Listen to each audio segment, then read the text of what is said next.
کرنا چاہیے کہ اس میں سیاستدانوں کا کتنا کردار ہے، ہماری کوتاہیوں کا اس میں کتنا کردار ہے، اس کے اصل ذمہ دار کون ہیں۔ ہر شخص کہتا ہے میں سب سے زیادہ طاقتور ہوں، ہر شخص کہتا ہے میں سب سے زیادہ دولت مند ہو جاؤں، لیکن کبھی دنیا خواہشات کے تابع رہی ہے؟ اللہ تعالیٰ نے بھی انسان کو خواہشات سے بھرا ہے، اور تمام بشری، انسانی، حیوانی، بہیمی خواہشات سے انسان کو بھر دیا ہے، لیکن اس کے باوجود اللہ نے اپنا قانون اتارا ہے اور ہمیں ہدایت کی ہے کہ آپ نے قانون کی پیروی کرنی ہے، اپنے خواہشات کی پیروی نہیں کرنی۔ اور یہی ضابطہ اور یہی اصول انسانی معاشرے میں اعتدال پیدا کرتا ہے۔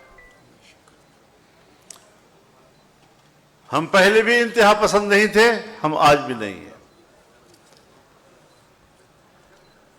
انتہا پسند بنانا، شدت پسند بنانا، دہشت گرد بنانا، یہ امریکہ اور مغرب کی خواہش ہے،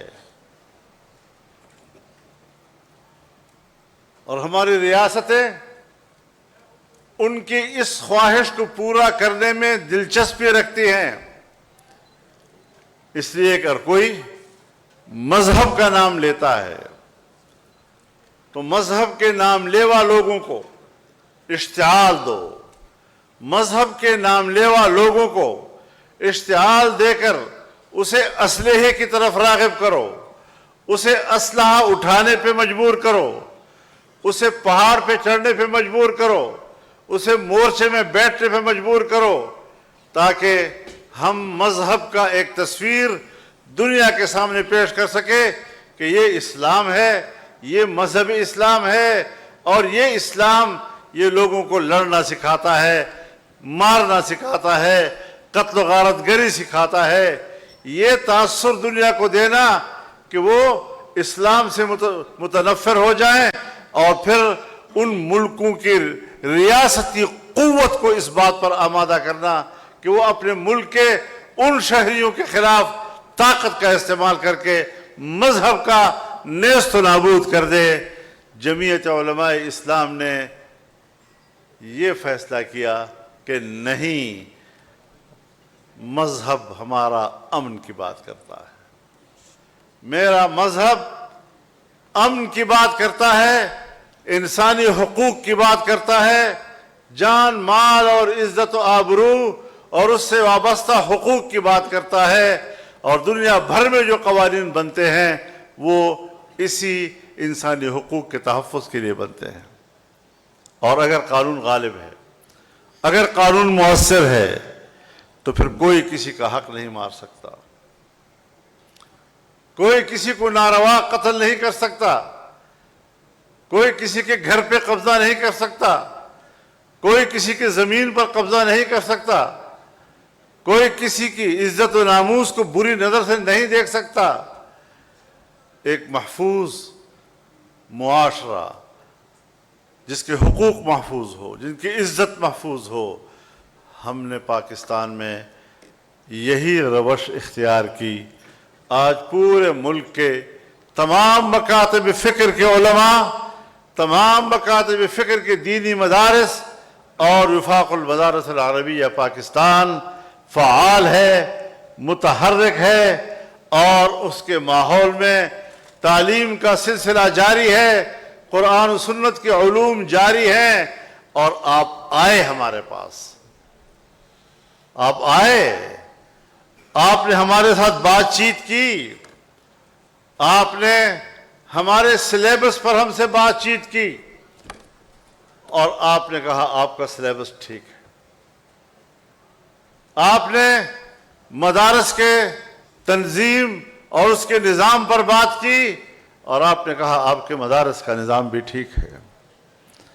آپ نے ہمارے مدارس کے مالیاتی نظام پر بات کی، اور بالآخر آپ نے یہ تسلیم کر لیا کہ آپ کا مالیاتی نظام بھی ٹھیک ہے۔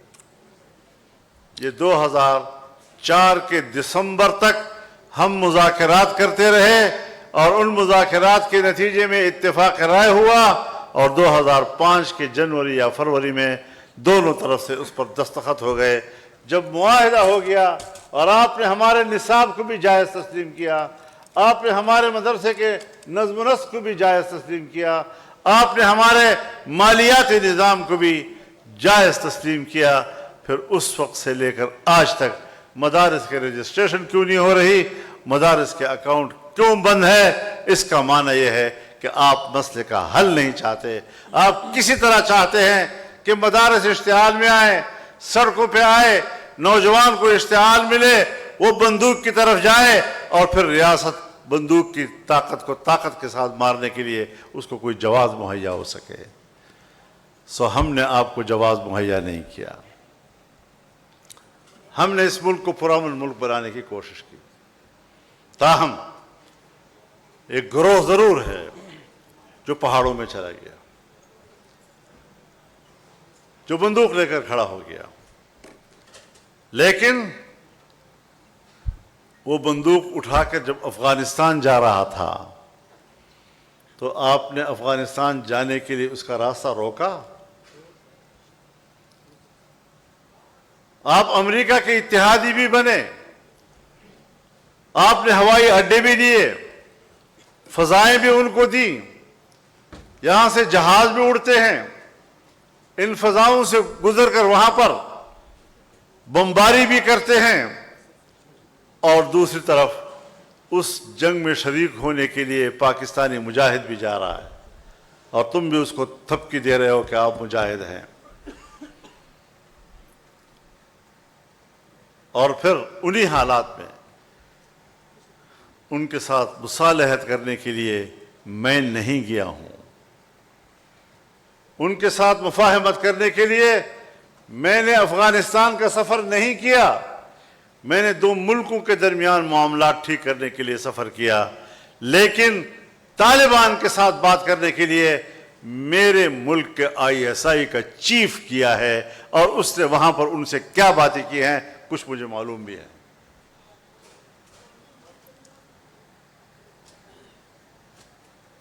سو اگر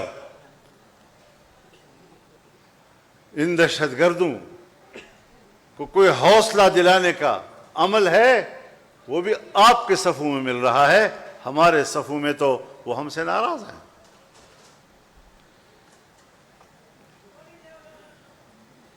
آپ اپنے شہداء کی بات کرتے ہیں، مجھے سکھاتے ہو شہید کس کو کہتے ہیں؟ مجھے سکھاتے ہو شہید کا مقام کیا ہے؟ میں قرآن و سنت کا ایک طالب علم ہوں، میں شہید کے مقام کو جانتا ہوں۔ شہید کیا ہوتا ہے؟ جو شہید اپنے وطن کے لیے قربانی دیتا ہے، اس کی قدر و منزلت کو میں جانتا ہوں۔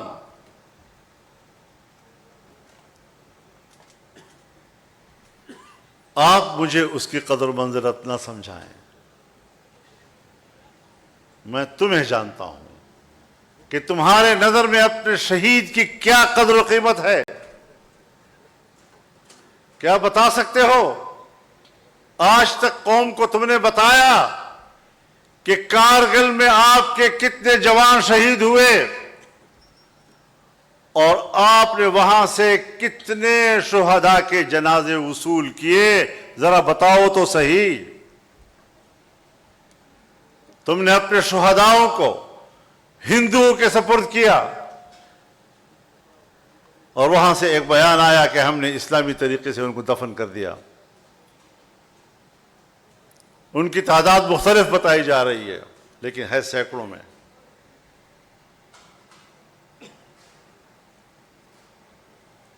تم اپنے شہداء کے جنازے وصول کرنے کے لیے تیار نہیں ہو۔ تم نے اپنے جنازے ہندوؤں کے حوالے کیے۔ کرنل شیر خان اگر ہمیں ملا ہندوستان کے اصرار کے بعد ہم نے ان کا جنازہ وصول کیا ہے. اپنے شہداء کی توہین، ان کی تذلیل، ان کی تحقیر جو تم لوگوں نے کی ہے، آپ اب اپنے جرائم کو چھپانے کے لیے شہداء کے اوٹ میں چھپنے کی کوشش کرتے ہو.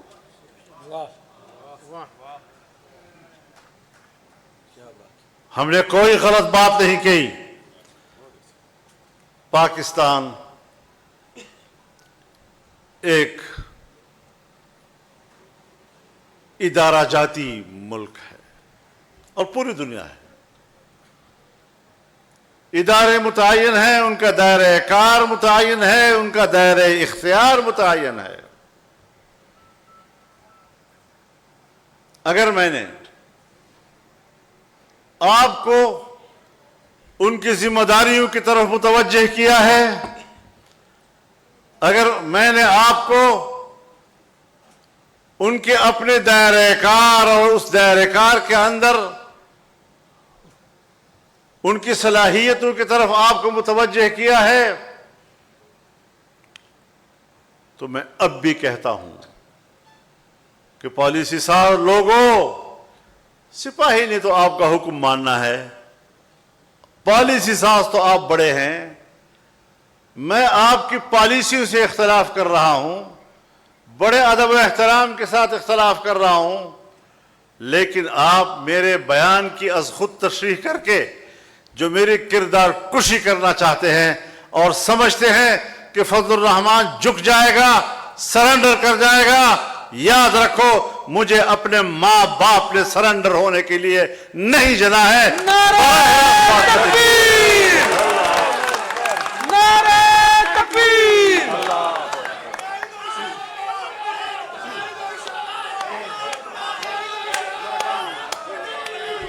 نعرہ تکبیر! قاعدہ اشارہ کوا، قاعدہ اشارہ کوا، آئین کا پاسبان، مظلوموں کا ترجمان، وکلا کا ترجمان. اور میں نے آپ کو اپنی ذمہ داریوں تک محدود رہنے کی بات کی ہے، اور یہ میں نے پہلی مرتبہ نہیں کی ہے، یہ تو پارلیمنٹ میں اور عام جلسوں میں نے بار بار کی ہے. قصور والی بات قصوروار ٹھہری. اور آپ کو عجیب بات بتاؤں، وہ کلا حضرات ذرا اس پر بھی غور کریں کہ 48 گھنٹے کے بعد ان کو پتہ چلا کہ میں نے یہ بات کہی ہے.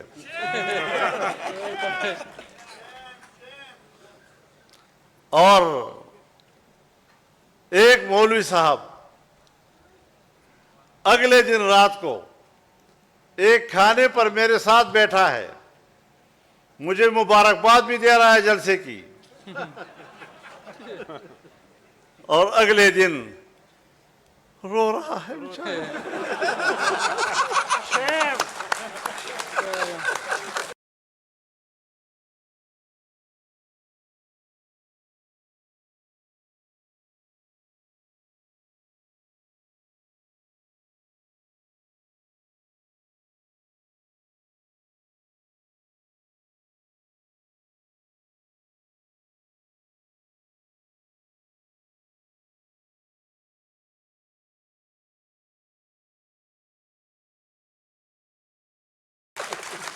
اور 48 گھنٹے کے بعد اس کو پتہ چلا.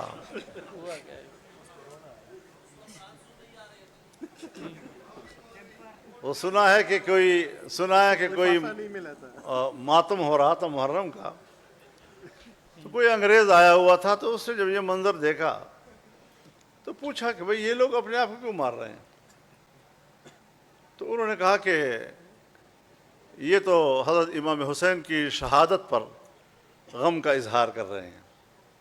انہوں نے کہا اگر ان کا بڑا اتنا امام شہید ہوا ہے اور یہ اس پر غم کا اظہار کر رہے ہیں تو آئیے ہم بھی شامل ہو جائیں. تو اس نے کہا نہیں، یہ 1400 سال پہلے شہید ہوا تھا. اس نے کہا اچھا، اتنی تاخیر سے ان کو خبر پہنچی. تو یہ ہوتی ہے بدنیتی.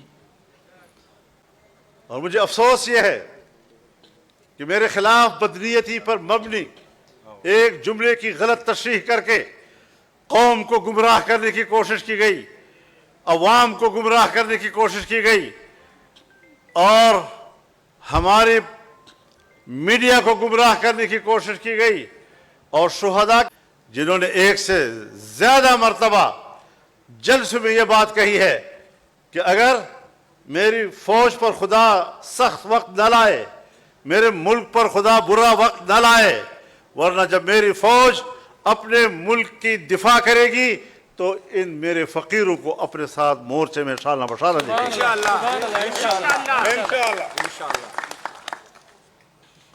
آپ نے کبھی ہمارے اس جذبے کو اپریشیٹ کیا؟ اور قربانیاں ہیں. اگر پاکستان کا ایک سپاہی ملک کے لیے قربانی دیتا ہے اور اسی لیے وہ فوج میں بھرتی ہوا ہے، جمعیت علماء اسلام تو فوج نہیں ہے، پھر میرے جمعیت علماء اسلام کے صفوں کے اندر سے بڑے اکابر سے لے کر عام علماء اور طلباء تک 200 سے زیادہ شہید کیوں ہم نے دیے؟ کس کے لیے دیے؟ تم نے اس قسم کی حرکت کر کے جمعیت علماء کے کارکنوں اور ان کی قربانیوں کا مذاق اڑایا ہے، اور اب اس کا رد عمل آئے گا.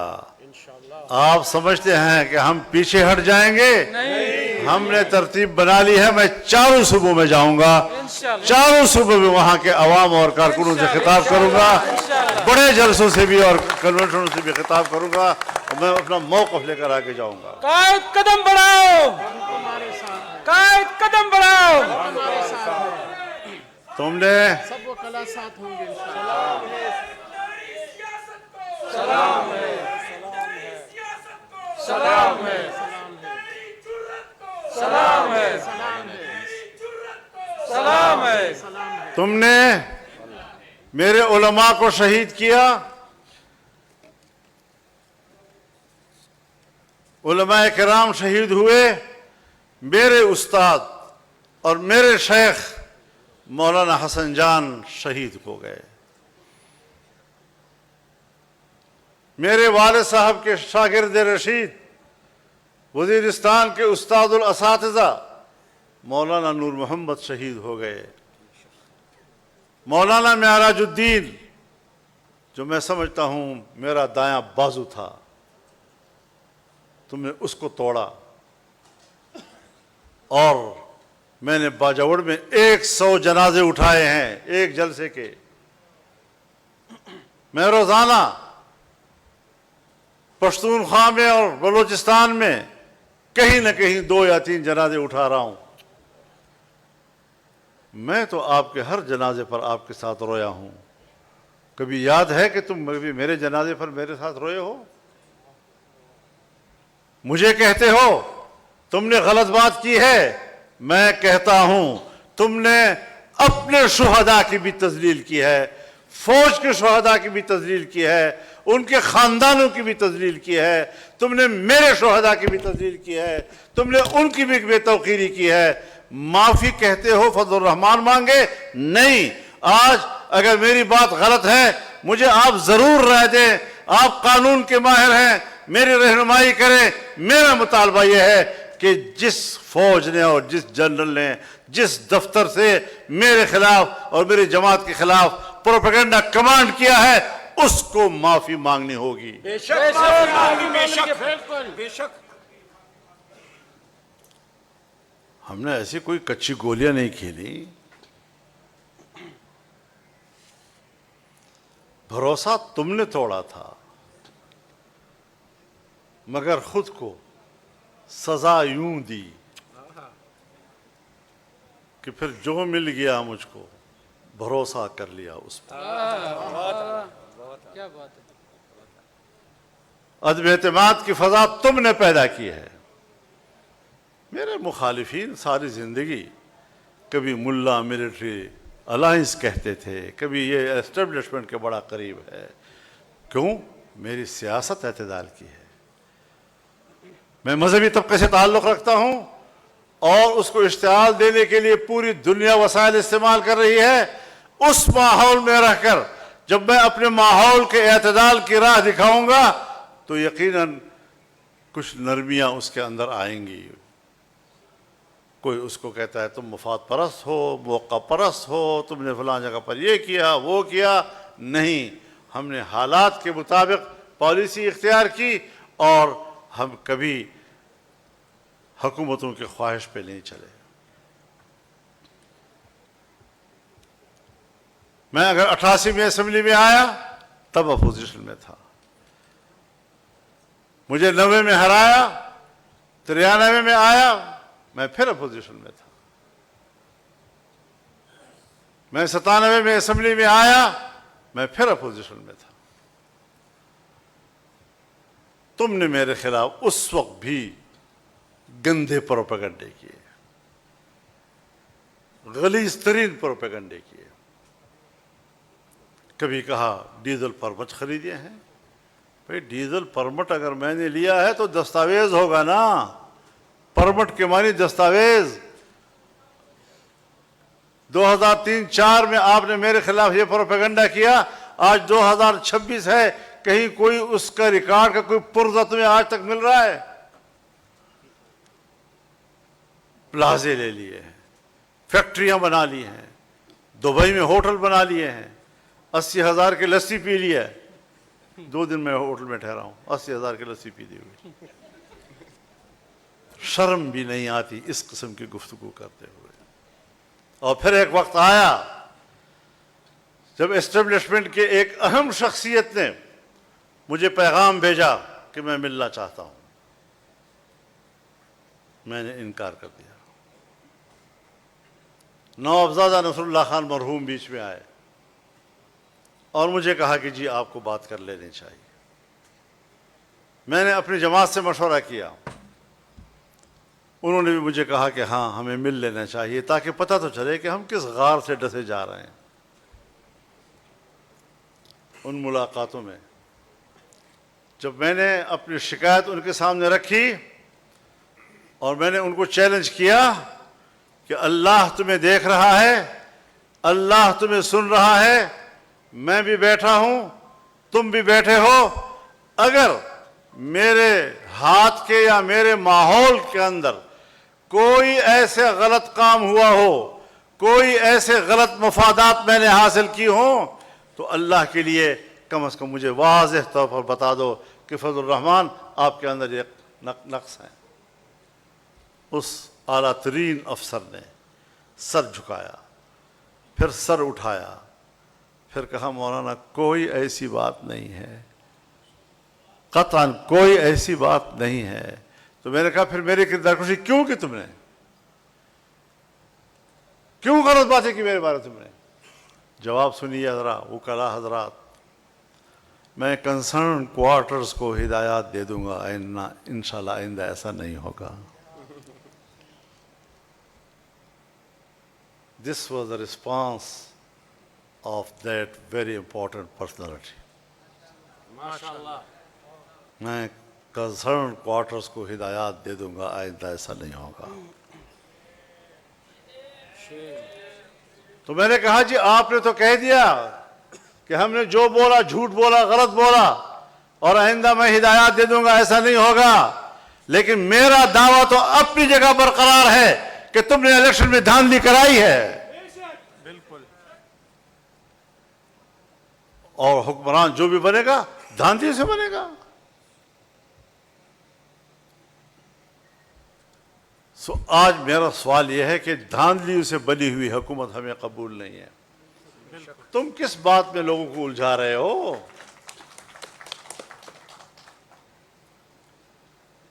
اب تک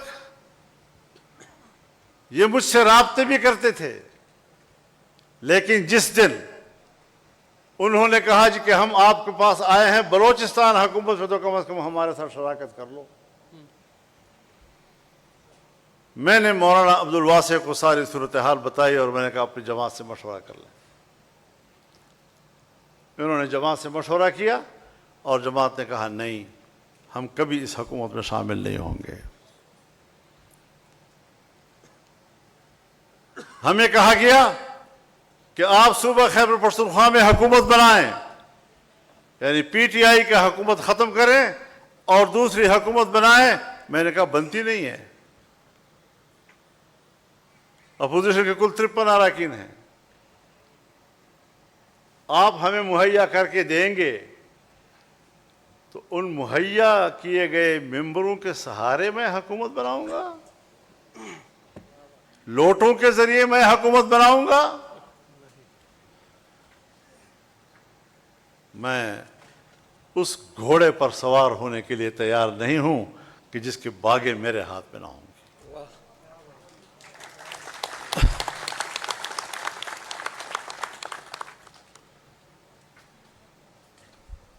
تو میرے محترم دوستو، مسئلہ یہ ہے کہ میری تقریر اول سے آخر تک آپ قوم کو کیوں نہیں سناتے؟ میری پارلیمنٹ کی تقریر آپ قوم کو کیوں نہیں سنا رہے؟ پارلیمنٹ ایک مشترکہ ادارہ ہوتا ہے، حکومت کا ممبر اپوزیشن